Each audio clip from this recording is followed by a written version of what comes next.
Picture a modern-day pirate, not the eye patch and parrot kind. A guy with a beat-up boat, two loyal crewmates, a girlfriend who has no idea what he really does for a living, and a talent for stealing from people who absolutely deserve it.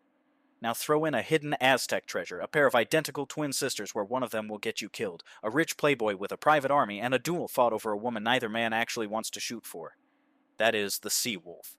It is messy, it is funny, and it somehow works. Let's break down exactly how this whole thing unfolds.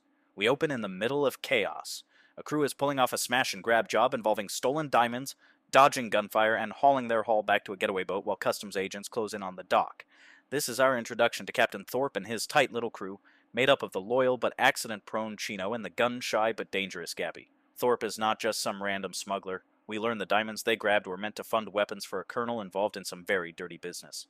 So in Thorpe's mind, stealing them was basically doing the world a favor. He does not keep the profits either.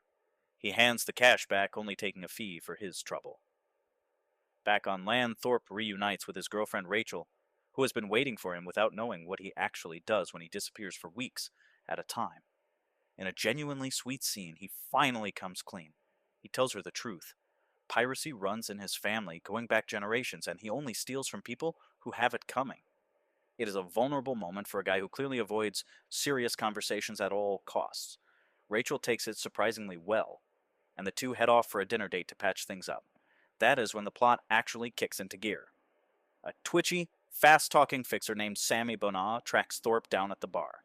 He has a client who wants to charter the Seawolf for a job, no questions asked, and the pay is $100,000. Thorpe, ever the professional, takes half up front. The client turns out to be a striking, tightly wound German archaeologist. She will not tell Thorpe what the job actually involves at first, only that he needs to get an elderly man safely to Granada. This woman is Elena, and she is about to turn Thorpe's entire life upside down. The old man she hands off is named Ramon, and he barely speaks English. He is carrying something valuable in his head rather than in his pockets. Knowledge of where a portion of Montezuma's lost treasure is buried. Elena wants it recovered and returned to Mexico, and Ramon is the only person alive who knows where to dig. Once Ramon is aboard the Seawolf, things get chaotic fast. Thorpe starts noticing Elena is acting strange, cold even, nothing like the woman who hired him. That is because it is not her. It is her identical twin sister. Here is the twist. Elena has an evil twin, and this version of her already swapped in and took control of Ramon while Thorpe was busy at a local party celebrating their arrival. The real Elena eventually catches up and explains the whole mess. Her sister is working with a wealthy, dangerous man named Carlos, who used to be Elena's lover and now wants Ramon's treasure secret for himself. Carlos is holding Ramon captive at his estate, trying to beat the location out of him. Thorpe, now fully looped in and clearly falling for Elena, decides he is not backing out of this job. He goes in with his crew to get the old man back. The rescue goes about as smoothly as you would expect from this crew, which is to say, not smoothly at all. Thorpe gets inside Carlos's compound, and Carlos wastes no time throwing insults about Thorpe's shady past, including a stint kicked out of the Navy and time spent in a psychiatric facility. Thorpe shrugs it all off with the kind of confidence only a career criminal can manage.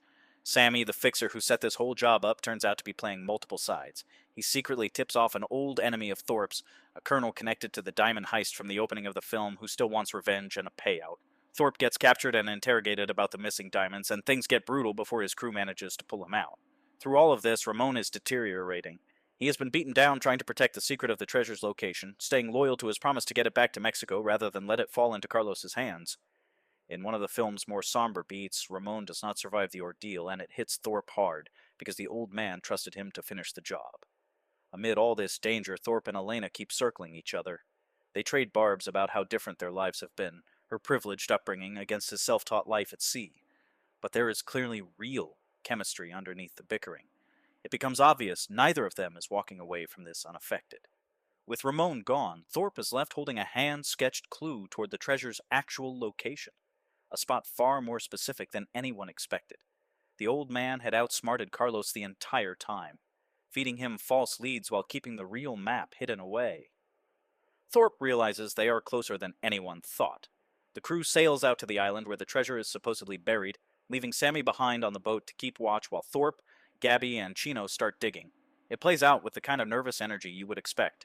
These are not professional treasure hunters, they are pirates who got roped into something way bigger than a diamond heist. Of course, Carlos and his men show up right as the digging gets interesting, and so does the vengeful colonel from earlier, now working alongside Carlos for a cut of the gold. Thorpe and his crew get taken at gunpoint, and Carlos lays out his terms: hand over the treasure or watch his people get hurt. It becomes clear this was never just about money for Carlos. His pride is wrapped up in beating Thorpe and winning Elena back. That rivalry boils over into one of the strangest showdowns in the film. A formal duel between Thorpe and Carlos fought the old-fashioned way over Elena. Thorpe clearly wants no part of it, cracking jokes and trying to talk his way out of getting shot, while Carlos treats it like a matter of honor. It is tense, but it is also genuinely funny because Thorpe is more scared of guns than anything else he has faced in the entire movie. The duel resolves without the bloodshed Carlos was hoping for, and, in the aftermath, Carlos begrudgingly lets Thorpe off the hook, choosing to let the diamond debt slide and calling things even between them. It is as close to a peace treaty as two rival pirates chasing the same treasure are going to get. In the end, the treasure gets recovered and shipped off toward Mexico, honoring exactly what Ramon wanted all along. Elena gets ready to head back to Germany for an exhibition unveiling the find, and for a moment it looks like she and Thorpe are about to say a bittersweet goodbye at the dock. But Thorpe is not about to let her walk away that easily. As she is about to catch her flight, he lingers, clearly not ready to let this be the end of their story. The film closes with the two of them figuring out whether there is room for an archaeologist and a pirate to build something real together. At its core, The Seawolf is not really about buried gold or a fortune in diamonds. It is about a guy who has spent his whole life defined by his family's reputation as thieves, forced to ask whether stealing for a good reason still makes him one of the good guys. Every job in this movie, the diamonds, the rescue, the treasure hunt, comes back to that same question. Thorpe never fully answers it, and honestly, the movie does not seem interested in making him. He stays exactly what he says he is at the very beginning. A pirate who only steals from people who deserve it, doing things his own chaotic way. Whether that is enough to call yourself a good man is left for the audience to decide, and that is probably the most interesting thing this movie leaves you thinking about.